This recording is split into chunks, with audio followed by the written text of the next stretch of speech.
Now, ever since the release of Star Wars The Force Awakens back in 2015 is when Kathleen Kennedy was heavily involved with Star Wars from that point on forward, until the new Star Wars universe was put in place by the new Disney CEO, Bob Chapek. This is Mike Zero. Make sure to subscribe if you're new to the channel for future Star Wars content.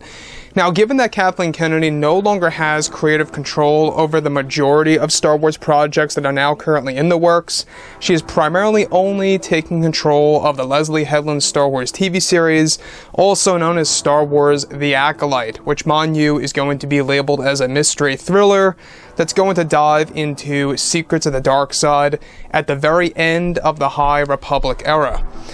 Now, aside from all of this, everything related to Kathleen Kennedy, obviously she has caused a lot of problems within the Star Wars universe. There's no doubt about this. There's no denying that Kathleen Kennedy was a direct cause of the issues with The Force Awakens, The Last Jedi, and yes, even The Rise of Skywalker. Now, when I bring up The Force Awakens, it's because Kathleen Kennedy was the one responsible for not allowing Luke to have a lot of screen time in Episode 7 in order to save more screen time for him in Episode 8, and we see, of course, how that all rolled out, and we all saw how that actually happened. It did not end up the best. So, aside from all of this, what's really intriguing that has all to do with Kathleen Kennedy has everything to do with what happened after the major reveal just a couple of days ago, when they unveiled all of these new Star Wars TV shows and more. Now, specifically, with The Mandalorian Season 2 recently performing very well on the Disney Plus platform, Lucasfilm has been focused on their brand new projects in the form of television that will be led by Dave Filoni, George Lucas, and yes, even Jon Favreau. Now, it's described, however, that after the broadcast of the new Star Wars shows, Kathleen Kennedy was questioned in an interview about the direction of Star Wars and the problems of the past.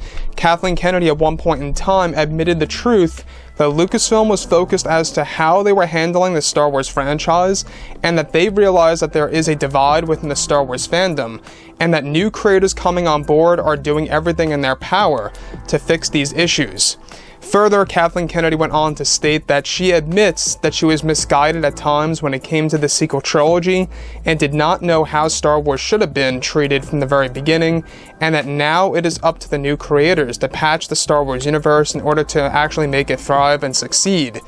Now, Kathleen Kennedy continued to unveil that she admits that she was also the one who made many major mistakes within the Star Wars sequel trilogy, and yes, even with Solo: A Star Wars Story movies, of the actual movie, based on the creator choices and more. So let's stop right there for a second. Now, the only thing I gotta say out of all of this is that this really comes off as Kathleen Kennedy really trying to save her legacy, or at the very minimum trying to somewhat build her legacy in a different way. There's no doubt about it that, if anything, the Star Wars fans look back at Kathleen Kennedy as a destructive force, right? She really derailed the franchise. Let's not forget that she is the one who allowed Rian Johnson to come on board of The Last Jedi, allowed Rian Johnson to get a new Star Wars trilogy before The Last Jedi even hit theaters, being that over the top, optimistic about the movie. And the other thing, of course, how she completely mishandled the sequel trilogy and just did not respect the characters and betrayed George Lucas. And that's just the beginning of everything. So, like I say, I don't necessarily think that it's genuine. I don't think that she is necessarily authentically sorry, per se. I think that what's really going on here is that this is somewhat damage control of saving her own legacy.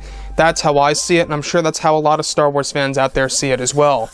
A couple of months ago we went over how Kathleen Kennedy apologized at one point in time about how she handled the overall Star Wars universe, and obviously that had to do with saving her own image. That's what it comes off as.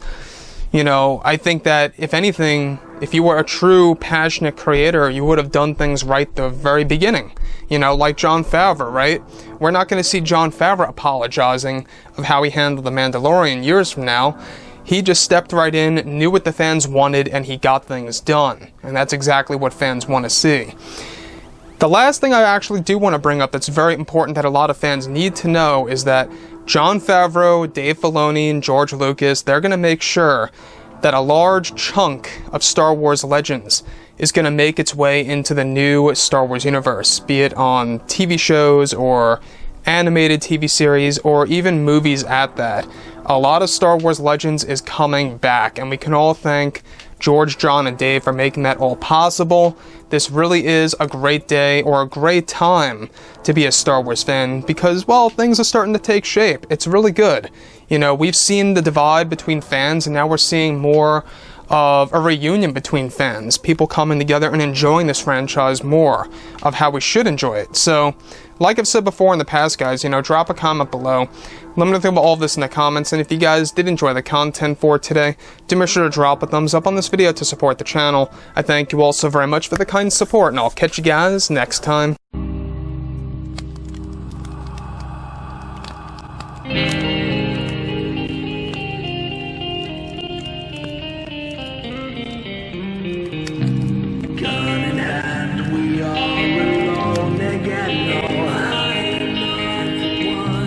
Night to moon, we hear them moans again.